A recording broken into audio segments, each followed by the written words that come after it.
You'd have thought scientists would know about all of the extremely large tree species out there by now, given that they're, frickin' huge. But as the discovery of a brand new, absolutely massive, and long-lived species of tree in the mountains of Tanzania makes clear, even giants can be good at hiding. The new species was discovered in the rainforests of the Udzungwa Mountains during field surveys and has been named Tasmania princeps. It takes its specific name, princeps, from the Latin term meaning the most eminent, because of the way that the tree grows above the rest of the rainforest canopy. And that's a very high point for it to reach. T. princeps is about 35 to 40 meters, 115 to 131 feet tall, or about 20 to 27 Danny DeVitos stacked on top of each other. Not quite as high up as the world's tallest tree, sure, but definitely pretty notable.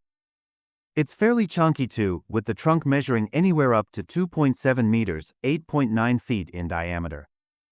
The height and width of T. princeps are enough to color us impressed, but it turns out that's not all. The new species might also be exceptionally long-lived.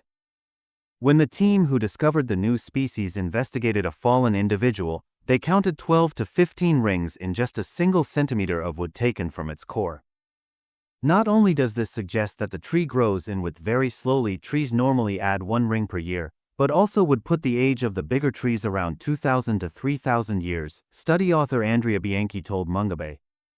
Bianchi noted that this isn't always the most reliable method of aging trees, but if other methods support this initial measurement, then some of T. princeps members could have been kicking about since before Rome was founded.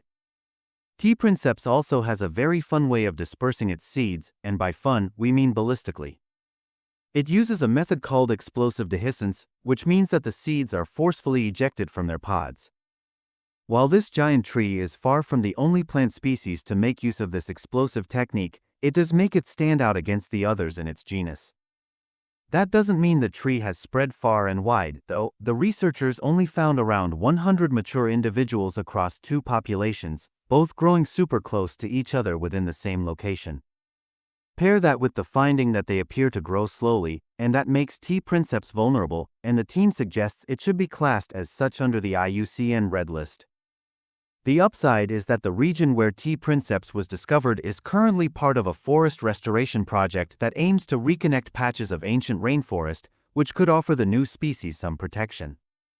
It's important that these efforts don't go south, otherwise, things could get worse for the giant tree. If the project were to cease, T. princeps would be immediately threatened with habitat loss and would then need to be assessed as critically endangered, the researchers conclude.